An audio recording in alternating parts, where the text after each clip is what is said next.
Hello and welcome to this afternoon's session of Breaking the Monopoly in the Big Tech Platforms. We have our prestigious guests today, our panelists, and which they will introduce themselves. So I'll just introduce myself first. My name is Susan Falola, CEO, founder of Jubix Limited. One second, we have some more panelists that have just joined us. One second, please. Just want to add them to the stream. Hi, Winston and Catherine. Thank you for joining us. We're already live, so I'm just in the midst of introducing myself, and then I'll be passing on to the guest panelists to introduce themselves. So I'm the founder of Jubix Limited. Jubix is a SaaS-based platform where we connect ideas, expertise, and investment in a two-sided marketplace. We do this by matching the relevant requirements or the relevant funding needed for these startups. We do that by matching those elements together and actually creating an ecosystem that benefits the whole network. I would like to now pass it over to Francis, who will now introduce himself. Francis, and also could you specify where you're from? I mean, not where you're from originally, I mean where your location is at the moment. Thank you. Hi, everybody. My name is I'm based in Belgium, in Brussels. I have a financial background. I worked as a trader for a long time in the bank, more than 20 years. After that, I did an executive MBA at INSEAD, and I rebranded myself.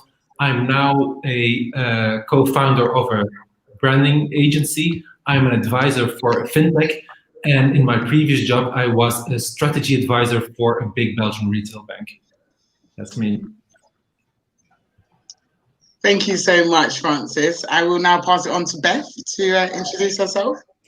Hi, my name is Beth Peter, and I am an instructor at Boston University and a lecturer at MIT Media Lab, as well as the co-founder in 3 companies, all simultaneously. It's a little bit crazy. So I run a company called Rip Analytics, which does real-time video and text chat-based analytics to uncover patterns of conversational behaviors. I co-founded and run a company that does online executive courses with another person who's in my first company. And then we recently started an SPAC with the purpose of merging in a tech company and bringing it public. So those are all on a theme, which is education technologies, which I've been working in for a long time, which I'm not going to say how long because it will tell you everybody how old I am. Thank you so much for that, Beth. And can we have Tony introduce himself? Sure. Hi, everyone. Thank you for inviting me to the show. My name is Tone Vase. I also started out in the traditional finance space, worked there about 10 years. I was at Bear Stearns during the collapse of the 2008 financial crisis, worked at JP Morgan after that. Mostly in the risk modeling space, but also I'm a trader.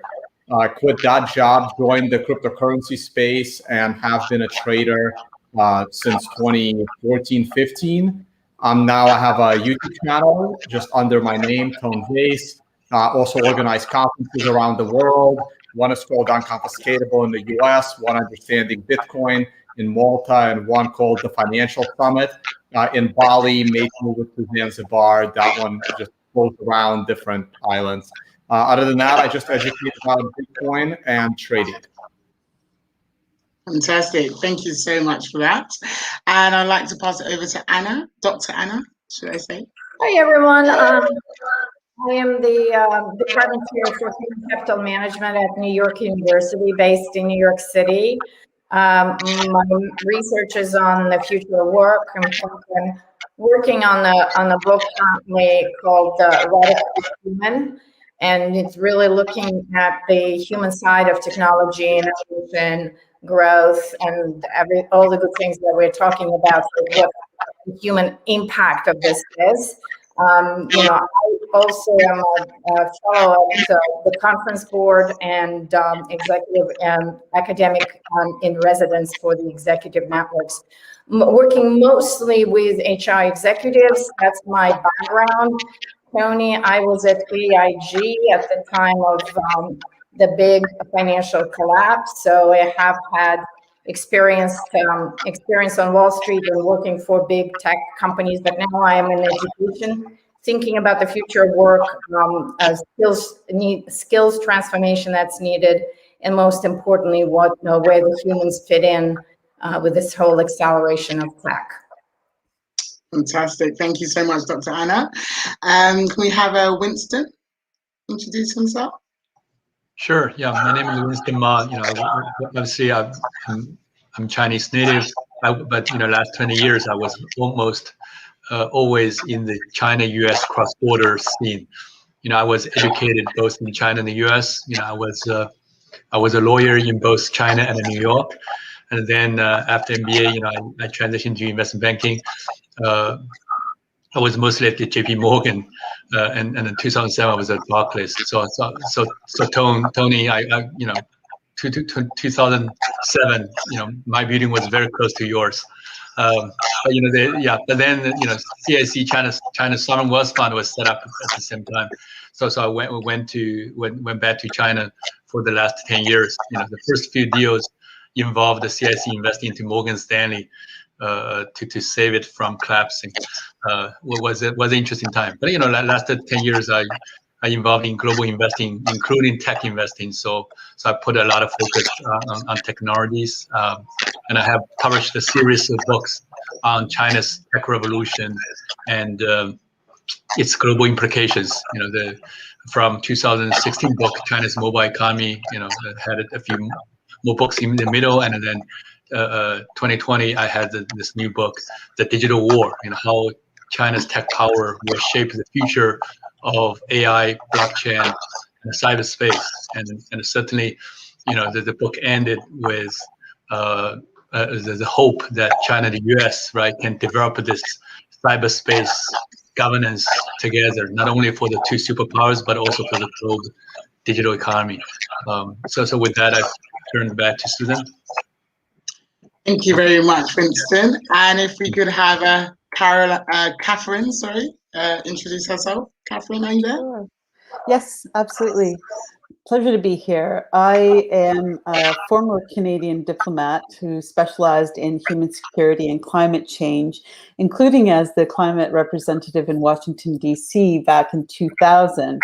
And I'm currently located in Washington, D.C. 21 years later, but for very different reasons. I moved to Switzerland back in 2004, where I built out a number of innovation initiatives and then became a lead for the EU's Climate Kick, which accelerated over 1,000 startups and 300 cross-sectoral initiatives. And I spearheaded a number of those key programs and partnerships before having to come back to the US. I'm Swiss Canadian, by the way, not American.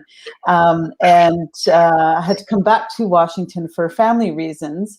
And I took that opportunity to start co-founding a number of initiatives and startups, including Block, which won MIT Solve. And I served as an impact advisor for the UNDP Accelerator, the World Bank's Blockchain Carbon Markets Framework, the Green Digital Finance Alliance, which was set up by the UN and Ant Financial, and as knowledge partner to the UN Secretary General Task Force on Digital Finance. I'm now serving in an advisory role with the Open Earth Foundation US, Evercity and Solstrom and Adaptation Ledger, as well as leading out a few papers for the UN Task Force Dialogue on the impacts of big fintech on sustainable development.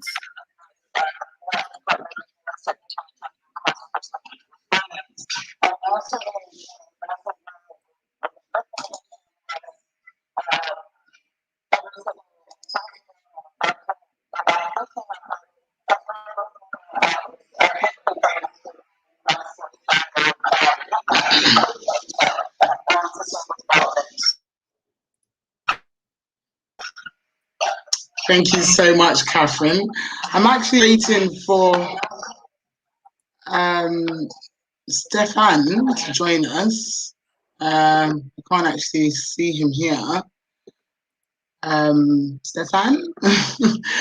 He was with us earlier, sorry about that. So We'll have to see if he comes back on the call later. Okay, let's make a start. So I'm just going to give a summary. In regards to business models that perpetuates data monopolies at the expense of users, risks undermining not only data security and privacy, but also the quality of information. The business practice of each of these four big techs, Amazon, Apple, Google, and Facebook, could someday lead to a breakup of these companies or major changes in how they operate. And this is something that we want to discuss today. We have some questions, which obviously we have taken a skeleton approach. So obviously, if any other questions come up, then we can obviously address them. So the first question is, will antitrust and privacy laws be able to control the monopoly that these big techs already hold? And I would like to first point that question at Winston and Catherine, because I see Catherine smiling over there. And then we can maybe have Raj and Beth chime in afterwards. Fantastic. Winston? I know this is something you wanted to talk about. Yeah, but Catherine's mic was already on, so maybe Catherine can start. Yeah. Okay. Oh, but I'll throw a curveball in this because in the paper I'm doing on big fintechs right now, we're examining those impacts, not only about data and privacy, but beyond that, and also beyond the borders. So my focus is largely on governance issues, because the governance issues and commissions are very national focused, where the HQ is of these companies, or in the EU, and the impacts are global.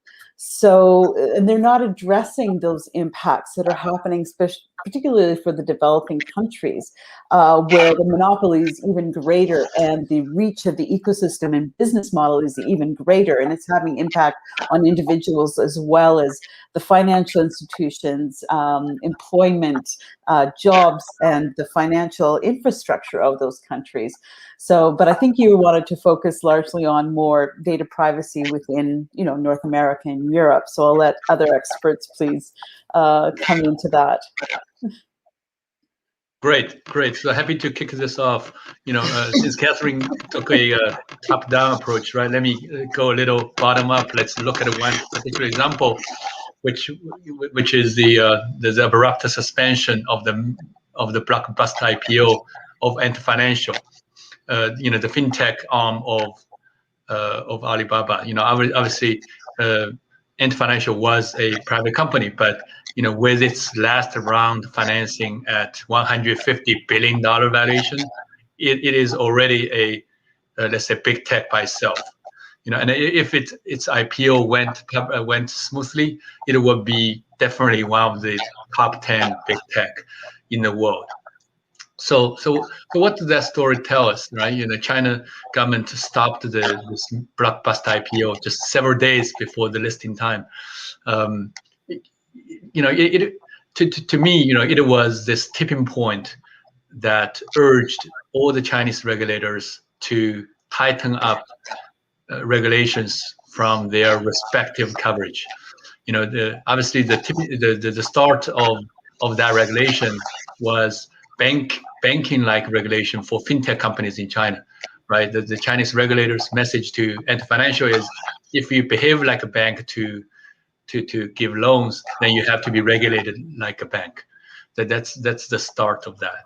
But it's only the beginning, right? After that, we see more regulations come into the picture. The second one obviously is antitrust. Alibaba as well as Ant Financial are now the targets of antitrust investigation. This relates to not only their let's say anti-competition behaviors in terms of controlling data, but also relating to their acquisition of startups in the same areas, as a way to consolidate power and eliminate competition, right? So antitrust is the second aspect, and the third is personal data. The power of Ant Financial is the user data of the user data on its platform, which is nearly 1 billion users. So in order to provide small amount of loans to large amount of people, they used these users' data intensively, right? Try to come up with the user profile based on the big data on individual users, right? And around the same week that the IPO was suspended, China released the draft of the new law, personal data protection law, which is expected to go effective this year in 2021. Once it's effective, it will put a lot of limitations on the big tech platforms in terms of how they, to what extent they can collect the user data, and to what extent they can use the data they collected. So I would say, from this case, right, you see this rising regulatory framework in China, both from, like a fintech specific industry regulation, as well as broad antitrust and personal data regulations. Well, I think we should clarify, sorry, I just want to interject briefly that I absolutely agree with everything you've said, and that, it's interesting because Ant Financial and others like M-Pesa initially requested regulatory guidance as they were starting their financial offerings. And because the governments weren't able to answer that, they were allowed to operate under special license by their respective regulators. And then Ant Group founded My Bank and had a formal banking license granted in 2015. And these licenses were awarded because the benefits were recognized as significant by the government regulators. Ant Financial did help move the unbanked population of China from 64 to 80% in less than a decade. But because of those other issues, we're now seeing sort of that pullback and saying, yeah, we have to really take stock of the overall ecosystem now. Thank you, So Catherine. let me quickly comment on that, and then send this back to the product panel. No worries. Yeah, because I think you're absolutely right that it'll become the internet financing in China successfully become a catalyst for the digital transformation of the traditional banks. That's what happened, right? Yeah. But what was at the question was the business model between the business model of internet platforms and traditional banking collaborating.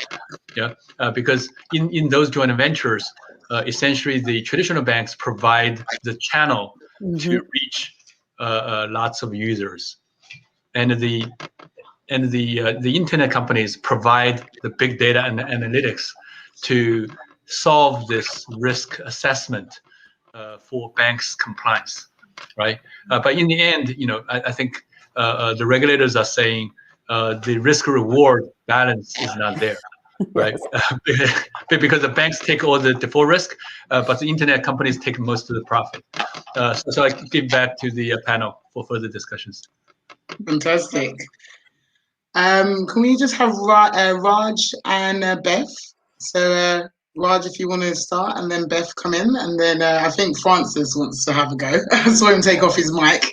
So we'll have Francis, then Tony, and then Anna could answer the question.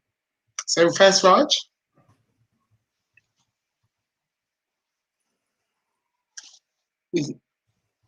No, Mike. Your mic. We can't hear you. No. Yeah. Yeah. All right. First of all, wonderful insights from everybody. This is not. I've been in this space for quite some time now, and I've been observing a lot of things. One of the things I see, the data volume is really growing at a very exponential pace, and regulatory norms really not at the same pace. In fact, I was just reading a small article in this. We'll be reading 170 zettabytes of data by 2025. How do you regulate that? And the process of data is about to move the edge from 20% in 18. It's going to move to about 80% in 2025. So things are moving in that space.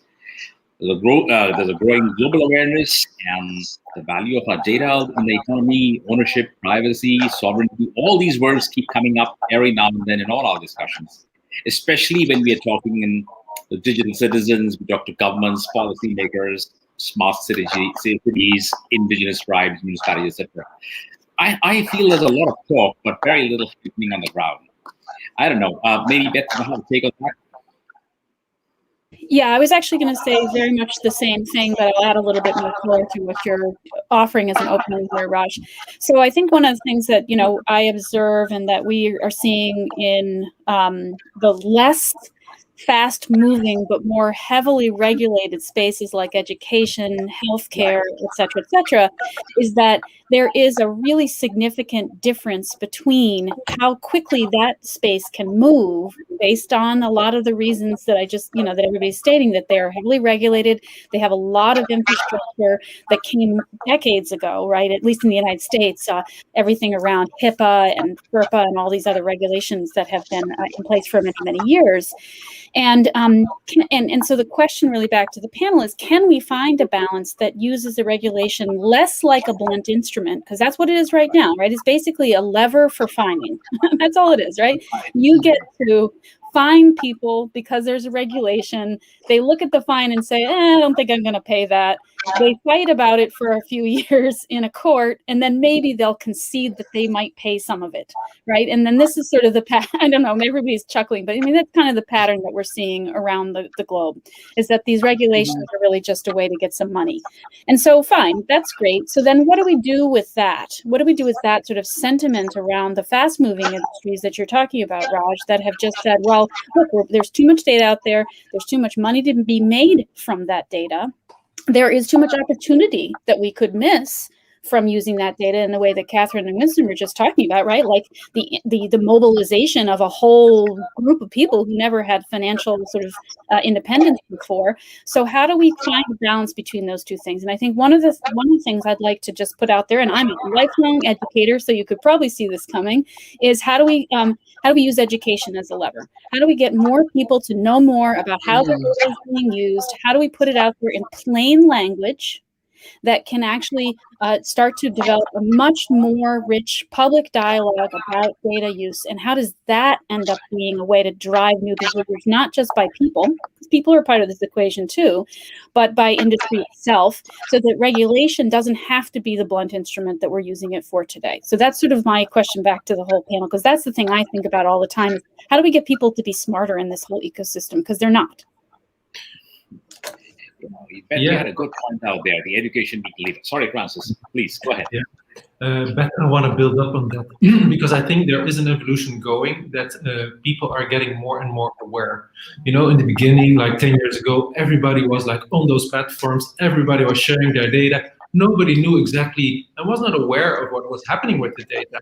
Now people are getting more and more aware of the data, and you see, especially in Europe, I think you see that people want to have, for example, the right to be forgotten, or they want to have the right to know what is done with their data. So they are asking for more. They are not going to give their data just away for nothing.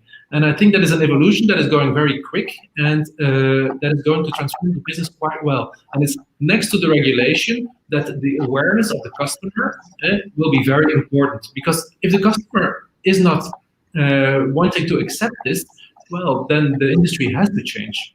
It's something that I saw when I was working in banking.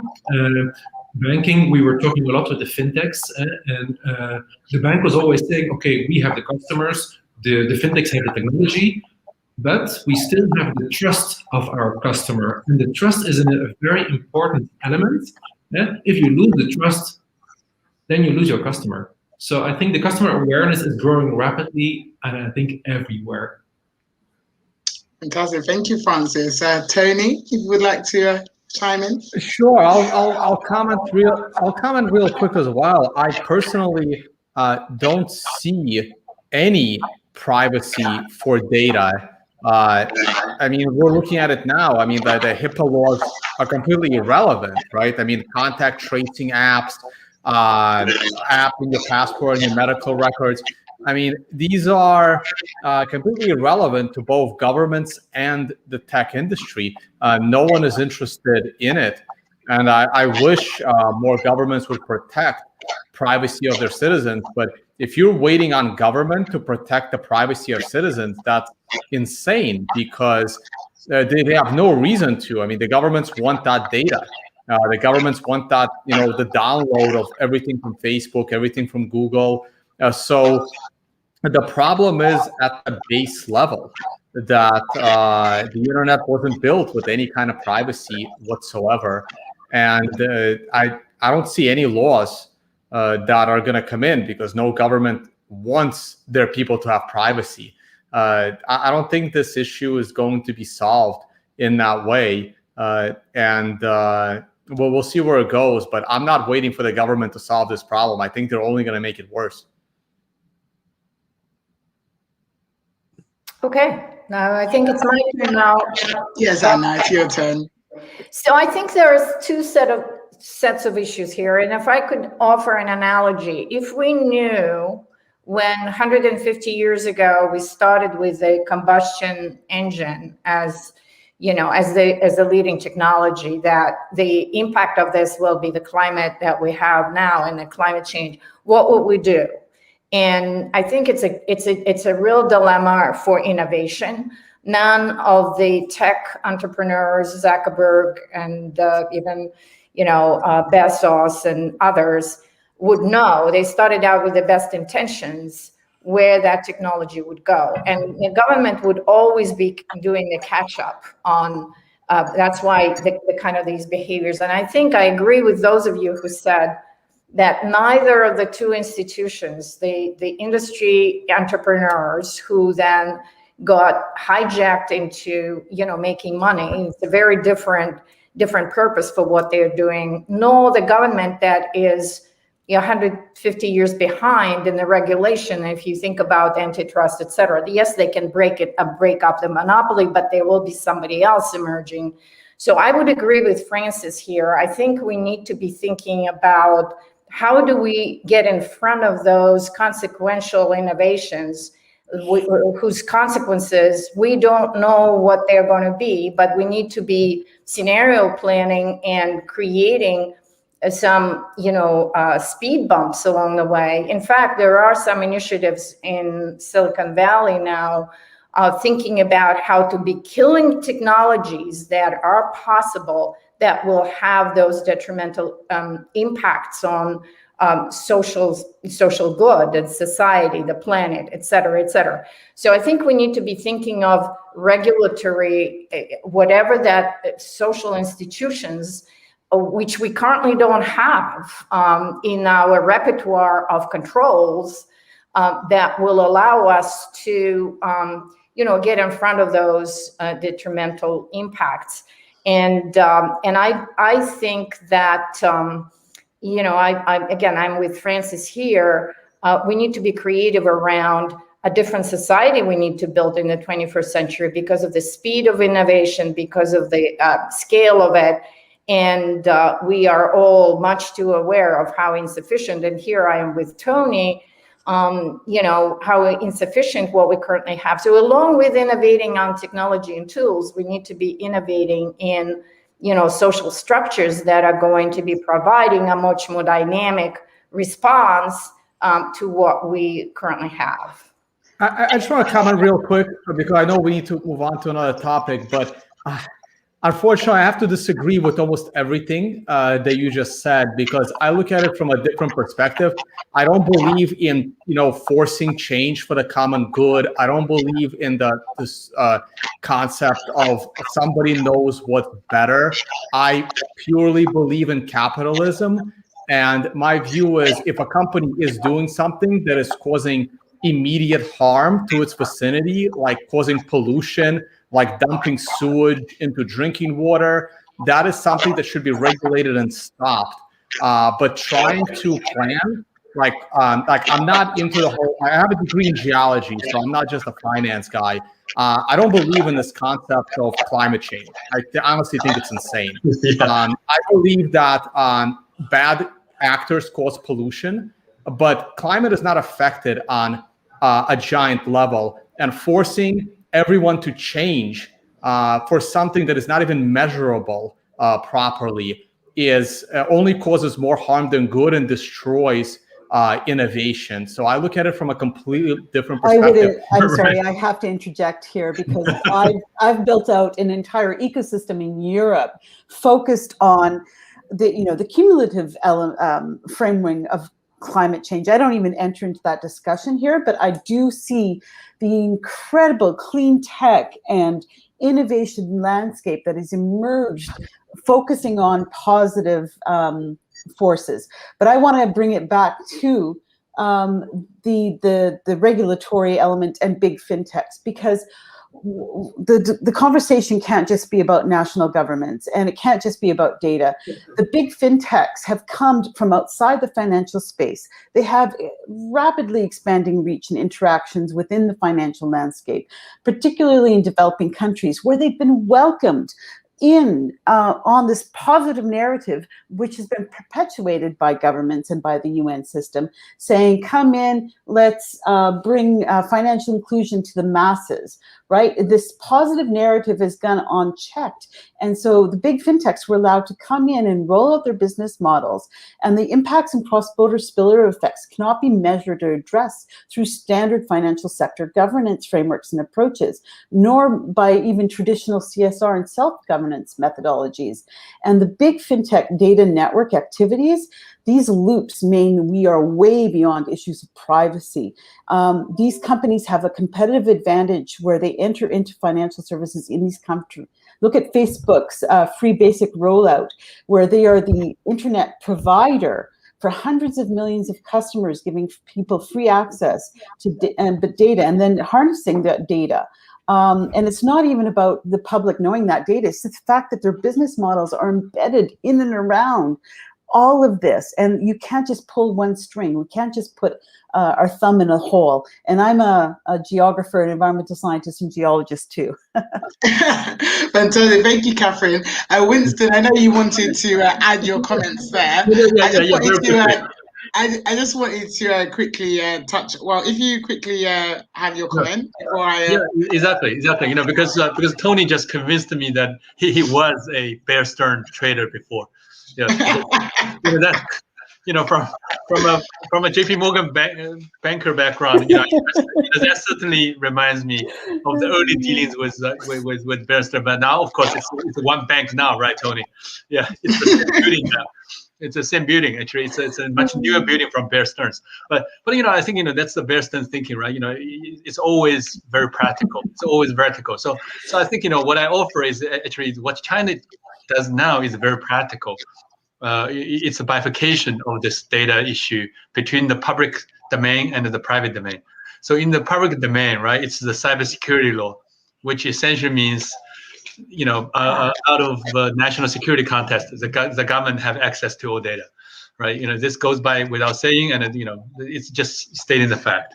And but in the private sector, there is a regulatory framework being built up, like the Personal Data Protection Act, right? Like the civil code that defines the privacy, like the e-commerce law that prohibits something called quote-unquote big data killing, which means price discrimination, right? based on big data to give people different kind of prices.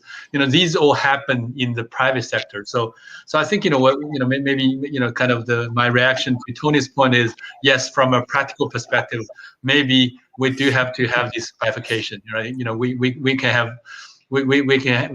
can expect very little that the government will look at data from the privacy perspective, but in the private sector, right, we can develop a regulatory framework to balance the power between individuals and the big tech companies. So I feel bad, but I'm gonna actually have to let Beth come in because she's like nodding her head, like, yeah, that's exactly what I mean. Yeah, I'm not gonna. I'll be very quick. I think that a lot of what we're talking about here is motivations and incentives, and the industry driving those motivations and incentives, and making it about opportunity and reduction of risk, and about driving new revenue, even while taking that action to protect people and educate them. So I think that's really what we're talking about here. And we can set aside the government for the moment because it's non-functional in all different kinds of ways, and really talk about how to create motivation and incentive for businesses to operate otherwise, and whether that's through new frameworks or new collaborations or whatever it is. I'm thinking in particular of one initiative that's being led by Tim Berners-Lee called it's Inrupt. I don't know if everybody knows about this sort of new, because he's the inventor of the internet, and he's the one who brought all this stuff to fruition in some measure by introducing the HTTP protocol and bringing all of this about.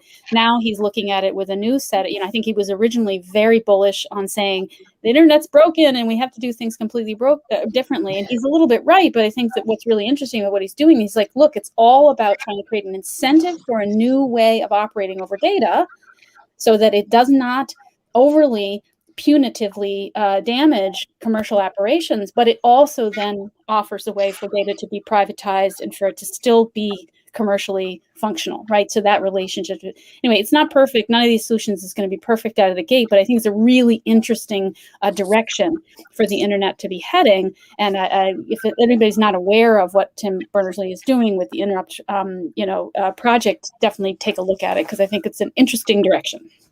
That's all. Thank you. I just wanted to, obviously, because you touched on actually having solutions to these issues, I wanted to touch on Eleanor Rivers' point here. Tech platforms can be protected by blockchain technology. If we could have Raj, is that potentially a solution? And Tony, if you want to come in.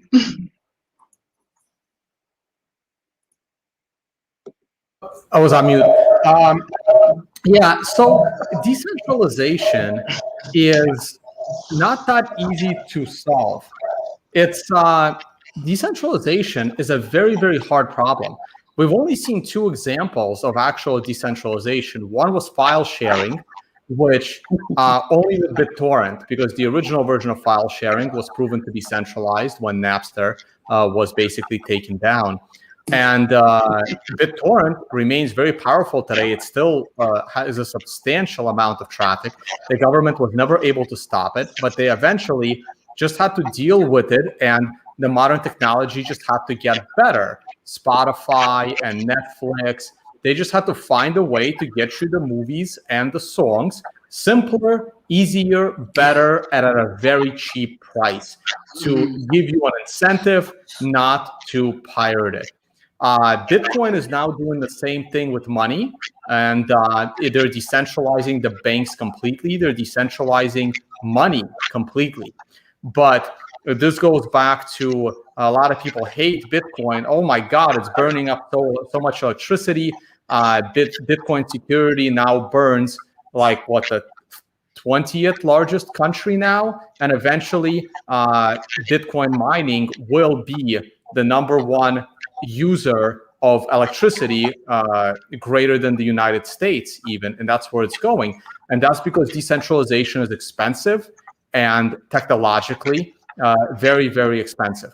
And the only way to compete is for the governments with that decentralization is to make it easier for us to spend money, remove all money laundering laws, remove lots of laws that confiscate your money, that freeze your bank account, make it easier for you to use your bank account, and stop policing the money. It's really the only way to compete with Bitcoin. Oh, and don't print so much money either.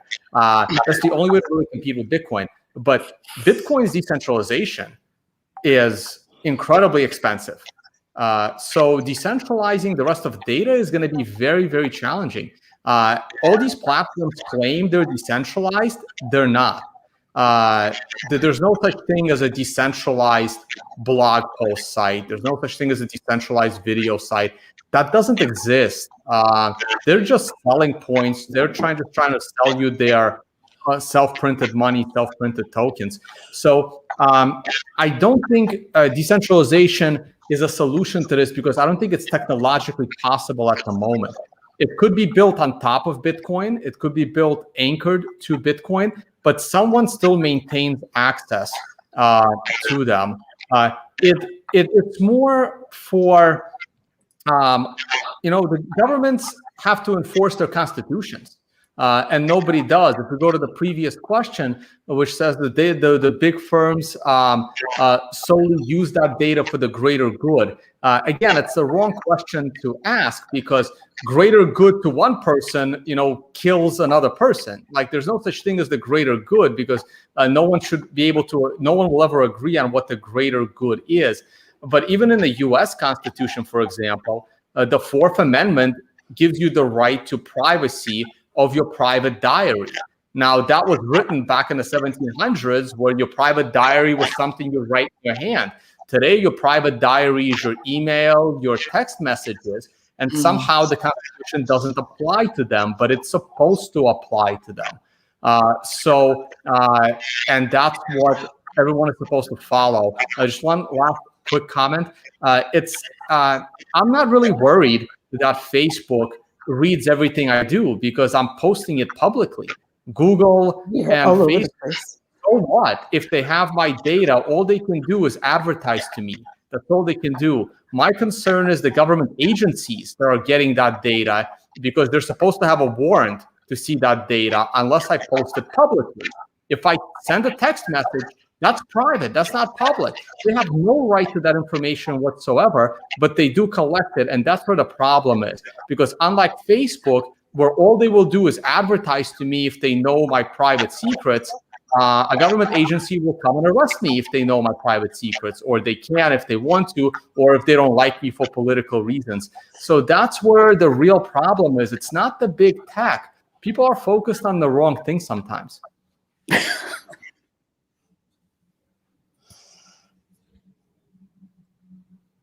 Catherine, do you want to come in there?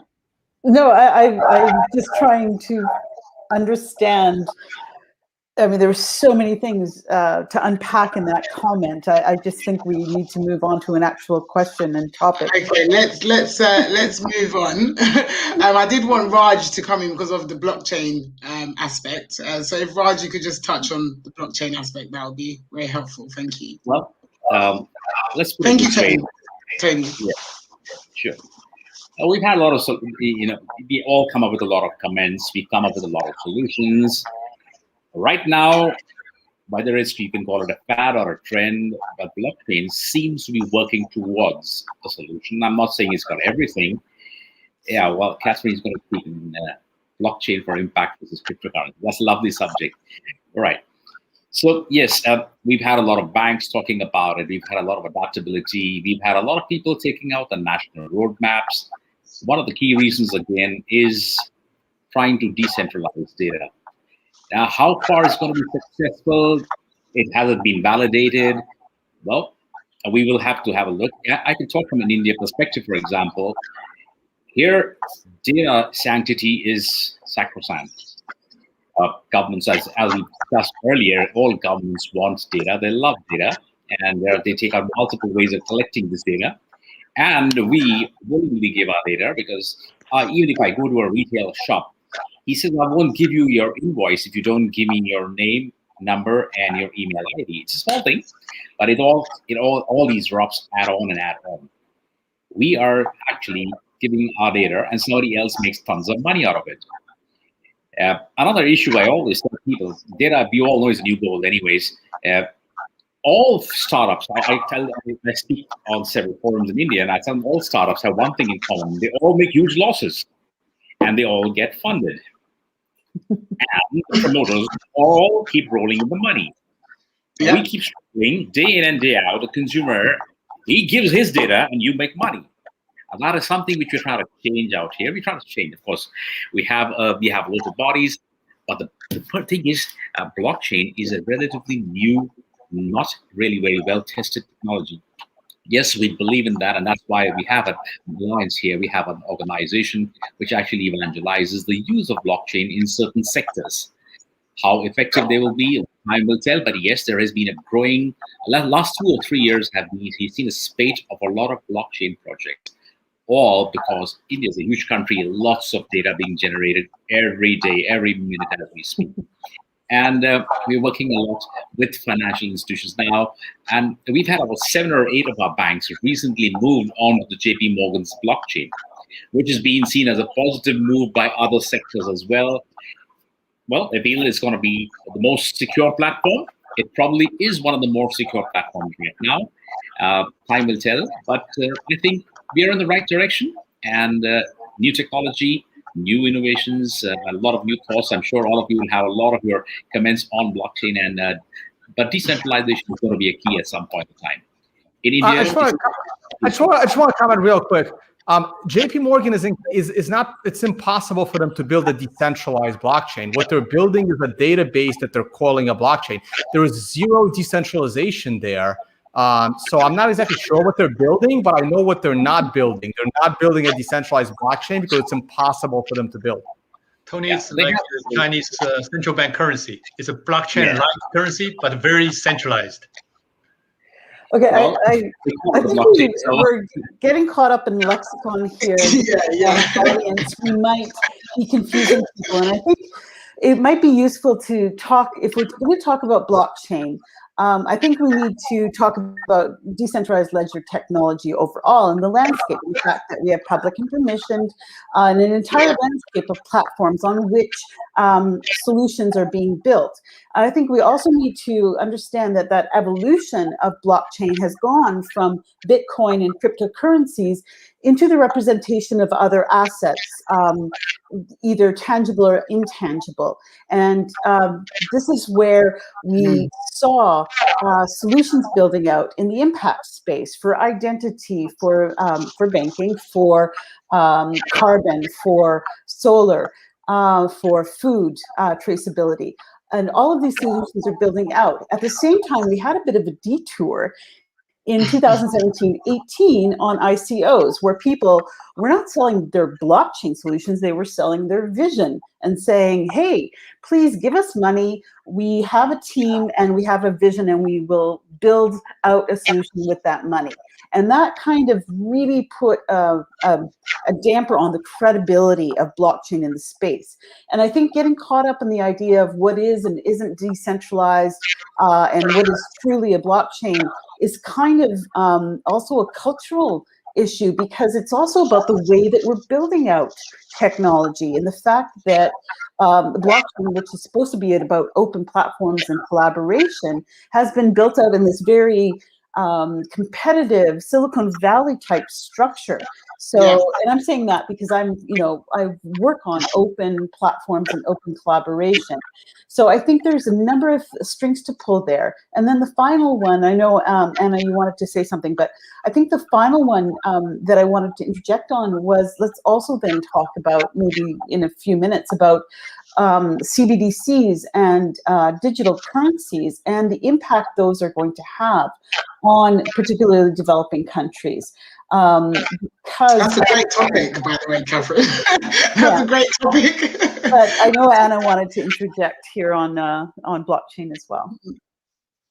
I think, Catherine, you mentioned exactly what I wanted to say, that the jury is still out there of what a Bitcoin is and all of these cryptocurrencies, what they are. And again, to my earlier point about the impact they're going to have, and to make a comparison with money is very limiting. It is a technology platform, and there's a lot more complexity. And and just go straight into deregulating money laundering and all of that, I think it's a very, very dangerous path to take when there's so much uncertainty around how. And JP Morgan Chase, I mean, they're just hedging. They hedge in the future. They're playing with it, but in a very, very careful way, because again, of a lot of risks and uncertainties associated with this particular asset. I would argue it's just an asset class rather than a currency replacement. But I'm not an expert on it. I think Beth has something to say here as well. Yeah, I just wanted to bring it back to sort of what blockchain, I think, has the really open opportunity to address, which is transparency and provenance in data. Absolutely. While we often, really want to fixate on the cryptos, and there's a lot to talk about there, and I could talk about it, as I'm sure everybody on this panel would love to sort of dive into crypto, with or not, whatever. But just in terms of blockchain and the framework that it provides, I think one of the things that often goes missing about that is that we are in this whole exercise around regulating and bringing more,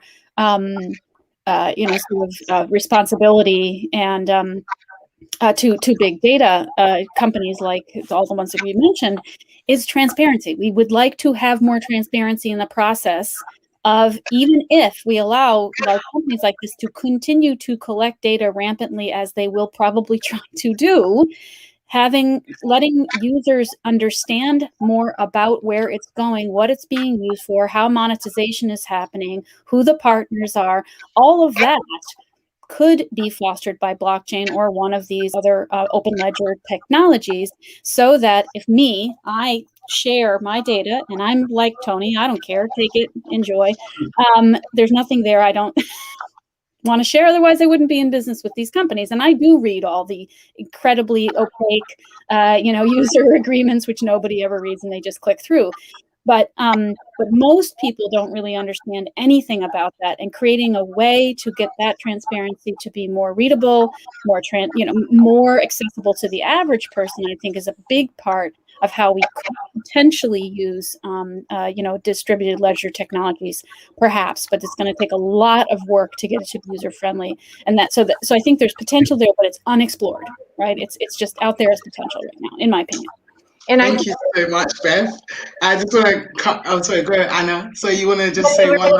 A really quick point, and the biggest unknown is really the consumer behavior. I mean, this is what we don't know, and not really predictable based on the algorithms with the current users who are, on the inside of these currencies. So that's going to be how it's going to play out in the market is a big question mark. Thank you so much, Anna. Oh, Francis, you want to chime in? Go ahead. I think this whole blockchain technology, we are talking about that since years. It's like, it all sounds wonderful, but I still don't see like the huge breakthrough, despite only the Bitcoin, of course, but in all the rest of the decentralization, I don't see it yet. And the big public definitely doesn't accept it. They don't know what it is. They don't understand it. So it will take a long, long time before we get there. It's presented like a bit a miracle solution for getting more transparency, for decentralized, for making transactions easier. But it will take a long time before we get there. And I think I agree with Beth there, what she was saying as well about the whole technology. Yeah, no, I agree with that. I agree with that as well. I don't see it outside of Bitcoin, and people don't realize the danger of decentralization. It's not always great. There's two points I want to point out on decentralization. One, if something has an interaction with the physical world, you can't decentralize it. You can't put real estate on a blockchain. It doesn't work that way because real estate exists in the physical reality. So it doesn't matter if your real estate is on a blockchain. If another country takes over your land, or if the government wants to take over your land because you didn't pay taxes on that land, it's irrelevant whether it is or isn't on a blockchain. So anything that exists in the physical world doesn't belong on a blockchain whatsoever. It's completely meaningless. Now, the only thing we're talking about now is digital. Yeah, go ahead. I don't agree with you completely there, because it's for like giving my house or selling my house to another person over blockchain without using the notary. That could be a nice solution. It's like it will take down the costs. It will be very transparent. So I think we can use blockchain for physical things. So I just wanted to touch on that. So, in terms of actually the transactional value, so actually blockchain itself, the transactions, so from, like you said, if I sold my house to Francis sold his house to Tony sells it to Anna, it's all digitally recognized, where right now we're doing it in a traditional sense and it doesn't work. It doesn't work because I still have assets in another country that I'm still trying to access. So, having something digitally recognized and having something on a decentralized blockchain are very different things. I mean, yes, it's very inefficient to sell your house. You got to sign 1 million pieces of paper, but that's just, laws and bureaucracy. I mean, that can all go away. That's a regulatory problem. That's not a technological problem. Bitcoin actually solved the technological problem by being able to transfer digital data and losing possession of that digital data as you sign it over digitally. That was the technological innovation. The government of that land still has to recognize that you signed it over, and how you signed it over is just a little minor detail. But the danger with that is, if it's really on a decentralized blockchain, we can say something like medical records, which don't have a physical form. Medical records could be completely digital. They don't require any interaction in the physical world. But if somebody wants to put medical records on a blockchain, I think that's also an insane idea, because one of the things that Bitcoin is amazing because it gives you responsibility for your data, but you can also permanently lose all of your Bitcoin. So unless someone wants I'm sorry, but you are conflating medical records, they don't belong on a blockchain. We are conflating Bitcoin with blockchain here, and we're setting up straw men. This is a completely different discussion. Yeah. And I've built a, and I'm actually a blockchain and Bitcoin skeptic, but I'm still working in this space. So I have to say that there's a huge difference between Bitcoin and blockchain VLT solutions for transferring complex data that represents assets. That actually does exist, and it's working very well. But yes, it's having difficulty scaling because of legacy technology, data issues, etc. But I think we also need to really better explain the difference between transparency and visibility, because that is not, they're not synonymous here. And the fact that, yes, if you lose your Bitcoin wallet key, that's one thing, but to put things on a blockchain, for example, blood diamonds was something we worked on back in the late 90s. The falsifications of records for digital assets like that, for physical assets like that, were really tough, even with the paper certifications. So, one of the first real use cases of blockchain on a physical asset was on diamonds, to do fingerprinting and emerging tech around it, to do a representation that then the certificate is then transferred to say, yes, this is authentic. That is very different from talking about currency exchanges. Yes, it's all about smart contracts, but the emerging tech around this is actually allowing us to ensure things like lack of duplication, credibility, and issues for those physical assets and the transfers. And we have to break out of our cultural realm here and realize that around the world, some of these are really, really important. Yes, Beth, you wanted to say about the provenance piece. That is really important. This is helping people in refugee camps. It's helping people with DRECs, with solar ratification, solar carbon credits, etc. It's really important to understand the difference here. Yeah, I'll just say one more thing about provenance. I think that's actually a really interesting topic area that may or may not lead to a better or worse privacy. I'm not sure, but the point there is just that we have a lot of systems that could benefit from an increased levels of transparency around the provenance of a transaction or a data or an asset or whatever. And I don't know whether blockchain is the right solution, but I'm intrigued by technology to help solve that problem, because I think it does lend credibility to a lot of things that are very, very mysterious right now.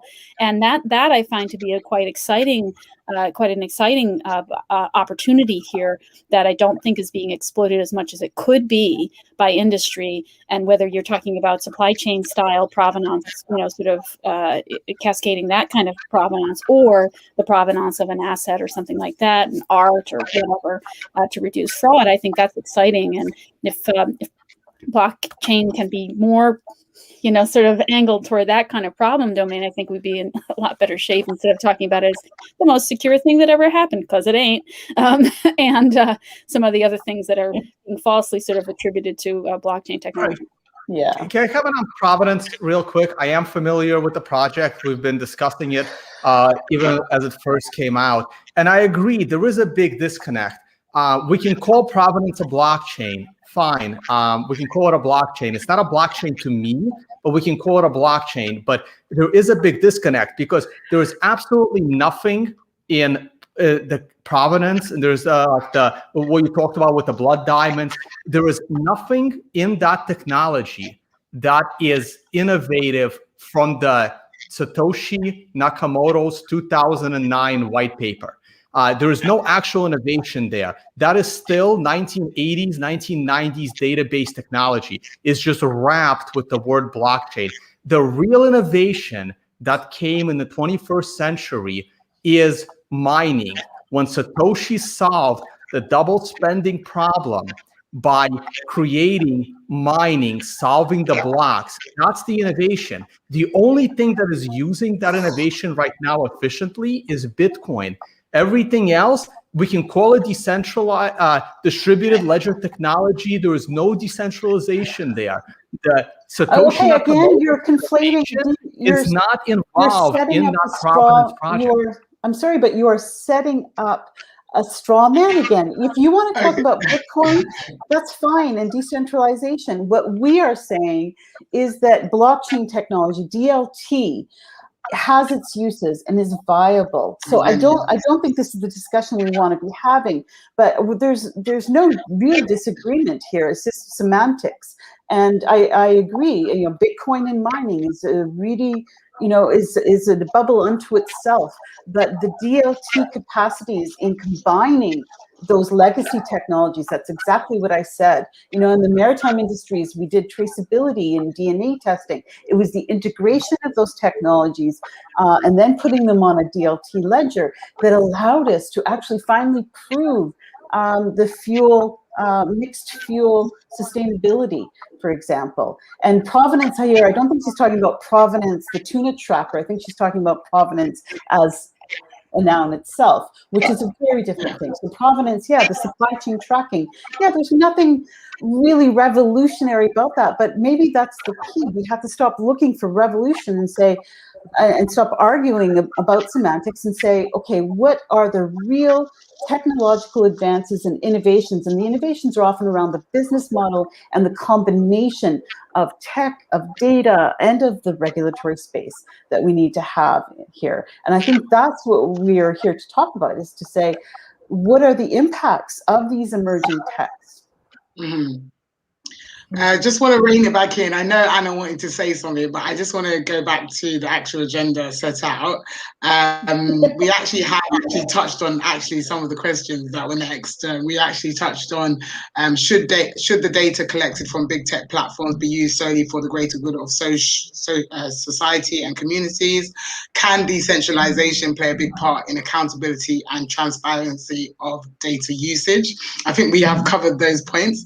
And at this point is where we open the floor to questions from the audience. So I can see that we have two questions here. So we have a question here from Manmit. Do you think that big giants are controlling the world? I think we've kind of answered that question. I don't know if anyone wants to add just a few sentiments before we move on to the next question from the audience. Anybody want to add? No? Okay. Let's put it this way, they're not controlling us. They are indirectly controlling us, but then it's up to us how much we want to be controlled. I guess it's all in our hands now, I guess. So Manmeet, I know Manmeet very well. He's one of the students I've spoken to in the past, and he's asked me this question before at the forum. Nobody can control you, but you can control data. So let's try the other way around for a change. Let's try to make a change. Let's make the difference, Manmeet. Yeah. And then we have a question. Oh, sorry. We have a question from Terry.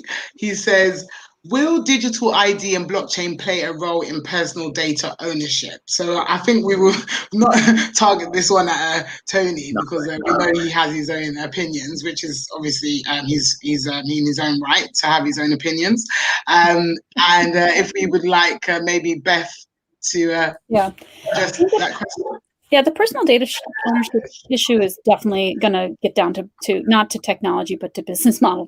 There's no question about it. There's a number of different, then proposed solutions for how this gets tackled from a technology point of view. But for most people, personal data ownership is far in their future because it's something that has not yet been wrapped in something that's accessible, user-friendly, that appropriately outlines the risks of having your own data and how you possess it and who you partner with to help you possess it. I think there's a lot of disincentive in the market right now for big companies to support personal data ownership, and so I don't think it really has anything to do with technologies to enable it. I think it has much more to do with the incentives in the system to make it possible for a business, whatever business it is, whether it's the big giant tech companies or others, to interact with you in a way that allows you to possess the data meaningfully and allows them to keep going with their particular business model, particularly ad-driven companies like Facebook and Google, where their entire business model is predicated on owning your data, harvesting it, and then spinning it back to you in the form of an ad. So I think there's a lot to unpack there around the business models that will foster that, not the technology. That's my opinion. Dr. Anna? Yeah, I just wanted to say that, to build on Beth's point, that right now those decisions are left to basically the benevolent CEOs of those companies when we have to go and plead for certain actions when they're needed. And the recent, I don't know if you followed, but the speech that Tim Cook made at the European security meeting, and there seems to be these two divergent ideologies from Tim Cook and Zuckerberg, where the companies are fighting around that. But the whole kind of social conversation is around, should we be leaving these types of decisions in the hands of, again, benevolent monopolies? Fantastic, thank you, Anna. Tony, did you want to say something there? No, I thought the question was about digital identity, but it kind of finished differently, so I'm not sure which part you're asking me on, the big tech or the digital identity. Whichever one you want to address. It's up to you, Tony. Well, again, when it comes to Francis and then Catherine. Digital identity would be great. A lot of people don't even have any kind of ID, but now we're talking, will this digital identity be decentralized or not decentralized? And it's a risk on both sides. I don't think it can be decentralized, because if it is decentralized, then you can lose your identity by burning your digital key. So now we're back to, it's centralized, and if it's centralized, it's not. It's just the same old technology. I mean, it's just getting rid of the physical ID, going digital ID. Same thing with central bank digital currencies. They're not interesting to me at all. To me, we've had central bank digital currencies for decades. The only thing that's different between the central bank digital currency that's coming and the central digital bank currency that we've had for decades is the elimination of physical bills. Nothing else changes. So there is absolutely no addition of new innovative technology in a central bank digital currency. It's just the same digital dollar, just remove the physical bills. So I don't get the excitement. Okay, we're not going to touch back on the currency topic. Let's stick to the ID and how blockchain or actual, blockchain will help to facilitate that. That was the question at hand. We also have another question here. 1 second. I'll just say one more word. If it's okay, I can just say one more word about identity. I think centralized digital identities and centralized data repositories that describe you. I'm thinking of things like LexisNexis and other type data stores.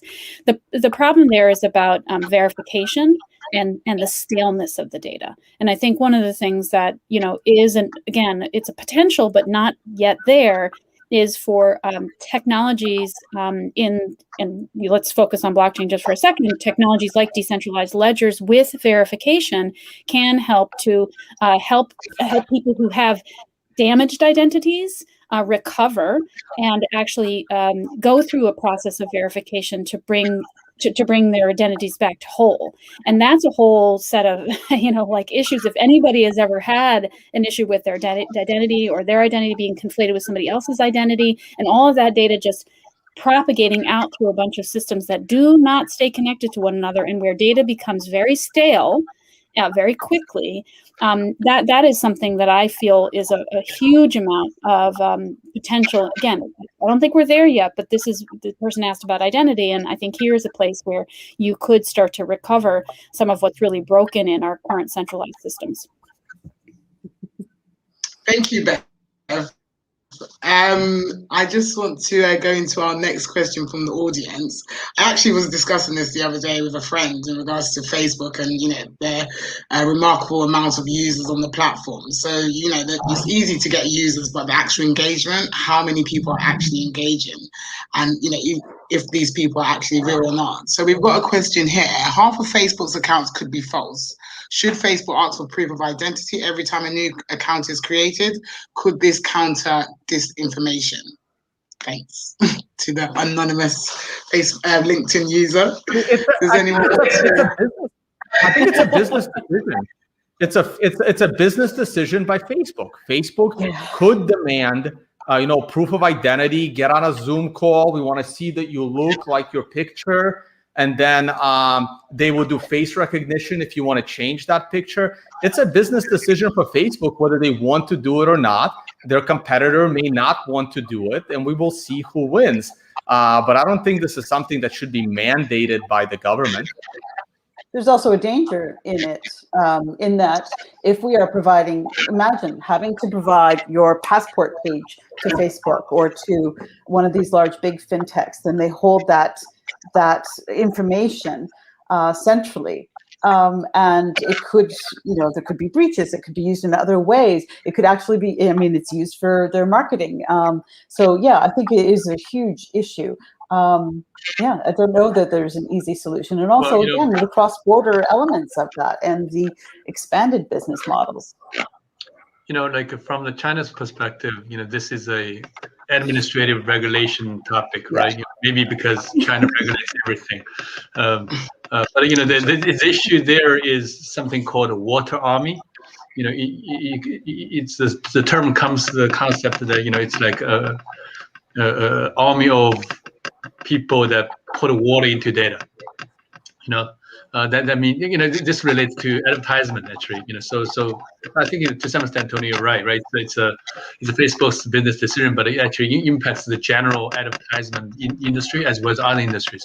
But mostly advertisement, because for a lot of the advertisement dollar, right, they are linked to performance, and the performance, for the agency is, in the digital world, is how many likes, how many reshares, right? How many comments.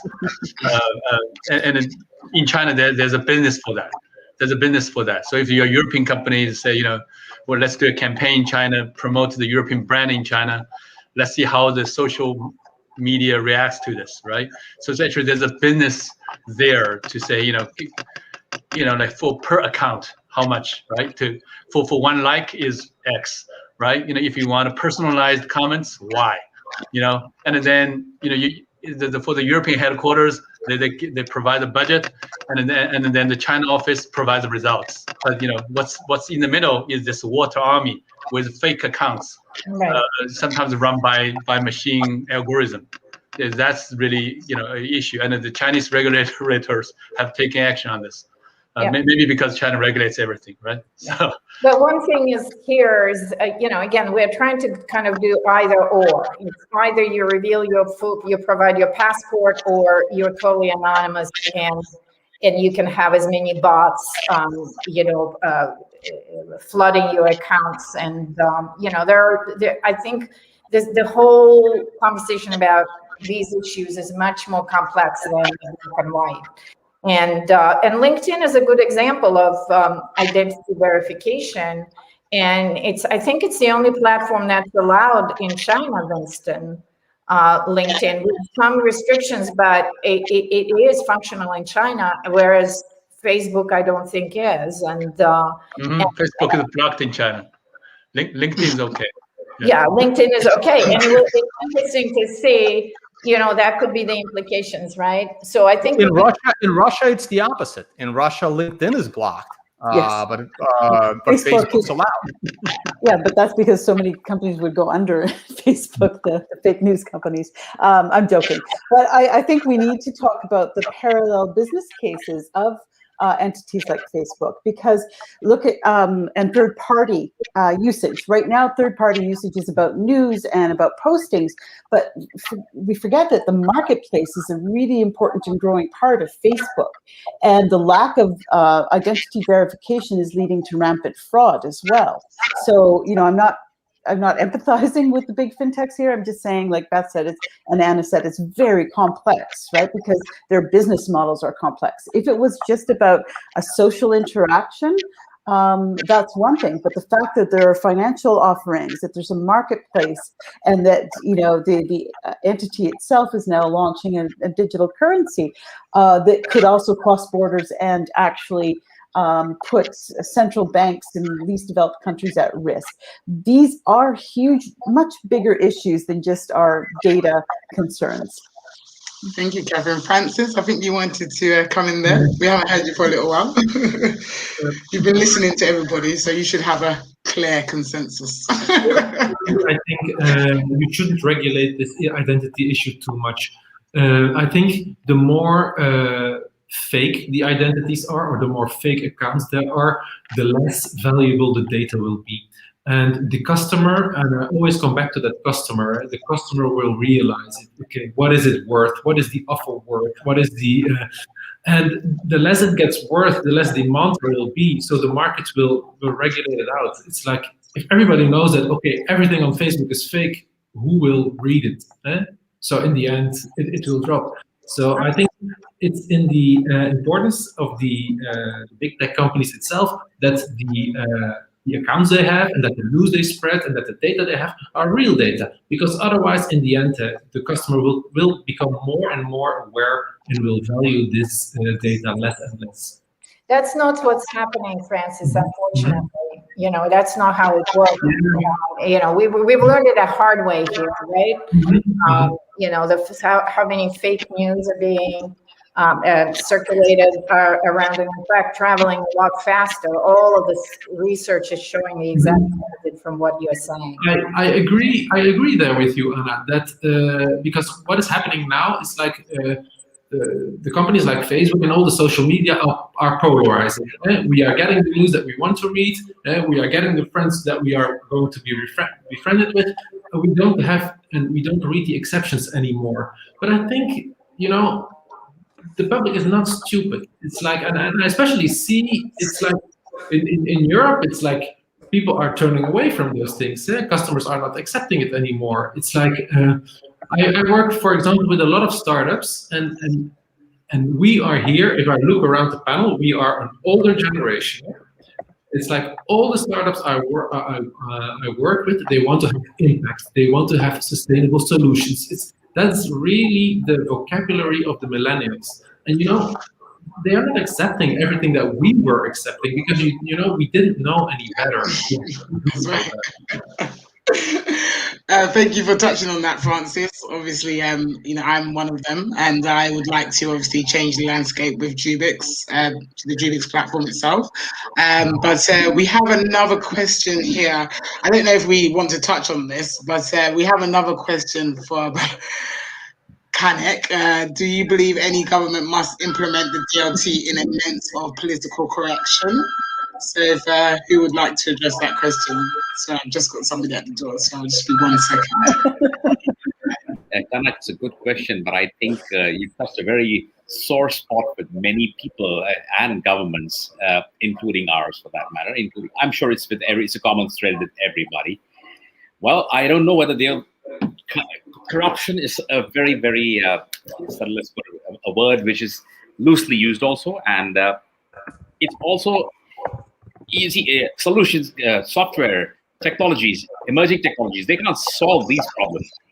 They can bring in ease of businesses or streamline businesses, better policies, but I don't think it can actually root out corruption. That's something which is intrinsic. I think that's something, again, as I said, it's all within us. Yes, what it can do is bring about a little more compliance, My voice is echoing is loud. Yeah. Anyways, I think it can bring about a compliance. It can bring about a little bit of fear, saying that, all right, this is a blockchain. Maybe if I do something wrong, I can get caught. So it's more like a deterrent rather than a solution, I would say. But yes, I think it's necessary in the long run. There has to be some solution. There has to be something which deters people. And corruption is an issue which has been rampant, not just now, from time immemorial. It's probably going to be there in the next few decades. I don't know, till the other time. Blockchain can probably address it to some extent, but not to complete extent. That's for sure. I'm sure all of you have thoughts on that as well. Thank you, Raj. I just want to ask the last question because I see that we only have 10 minutes left of our session today. Thank you for all your contributions so far. So the last question for today is big tech officially too big to manage? And how will we make sure that new tech platforms are protected? So obviously in terms of them monopolizing the market by buying out the new tech platforms, how do we mitigate against this? Catherine and Winston, if you'd like to first give your comments. Catherine's like, not me. Let me again, right? Going back to the anti-financial IPO suspension example I mentioned at the beginning. When you look at this, right, you can say that big tech is not too big to manage. It's just a matter of government decision. It's the largest unicorn in the world, 150 billion valuation. 2 days before IPO, but the government can just pull it off, right? It's a matter of determination. And as I said, right, the suspension of the IPO started with the regulation of fintech, but after that, there's more regulations coming to the picture, including antitrust, including personal data protection. And you see these days the anti-financial has to adjust its business models, and as a result, the valuation of the company will go down, right? Because no matter what the restructuring will be, the age of wild growth is over, because the regulations are coming to the picture. So it's a matter of government determination, and certainly there's a huge capital behind these startups and these big tech platforms. And that requires very strong government to counter that force. Thank you so much, Winston. Should we bring in Beth? Yeah, I'll just say I'm not sure I agree. I have to think about it a little bit more. I mean, one of the things that's really true about some governments is that they are able to really wield an enormous amount of power. But if you look at how, pardon me, impotent the United States government has been in even understanding the implications of the tech giants that they're trying to regulate, I think you see a wide spectrum of both feeling of responsibility, expertise in being able to regulate a complex and growingly complex and a space that is advancing so fast that government regulation is going to have a hard time keeping up with it, except through sort of these blunt instrument vehicles that they're using now. And I think the third thing is whether there is public support for that activity. And I think all three of these things are really important, right? You have to have both the impetus and the expertise of the government to do it properly. You have to have some degree of complicity from the public, otherwise it won't happen, at least not in a democracy like the United States. And then you have to have something that allows the businesses to be regulated, right? Because right now they're not actually allowing themselves to be regulated. Unlike Ant Financial, I think you brought this up earlier, Catherine, that Ant and M-Pesa were looking for regulatory input. They wanted regulation so they could know how to operate in a regulated way. They couldn't get it. So I think there's all three of those things kind of have to happen in order for the government to effectively step in and be a partner. I hate to say it, I mean, it sounds so corny, but like a partner in making this happen. You need all the parties to agree to be at the table together, including people.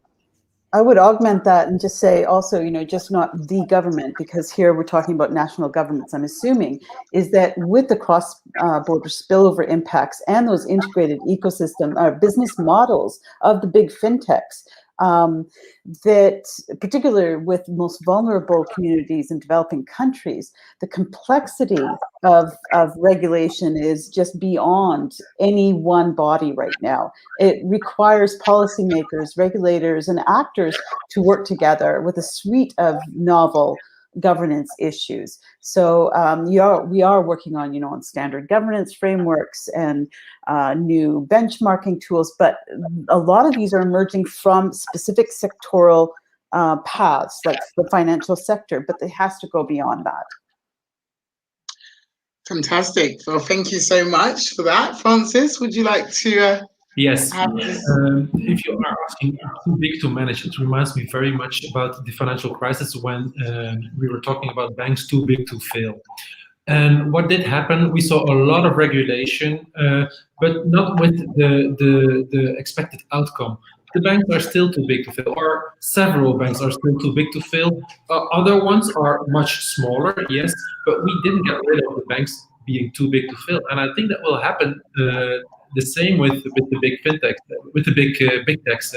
So you can put many regulations, but I don't think there will be a solution for all of this.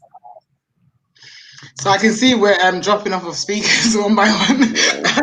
So thank you, obviously, Anna, that's left us already, and Raj, that was here earlier. I really think that everybody's contributions was very passionate, and that's exactly what I wanted on my panel. So I really appreciate all your efforts today.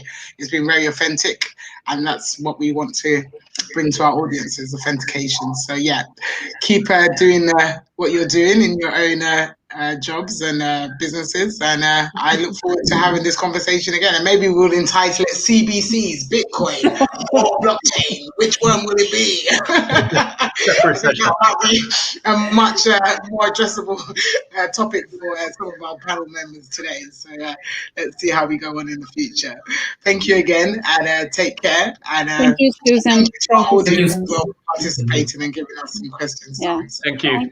Thank you, everyone. Putting us together. Bye-bye. Bye. Bye.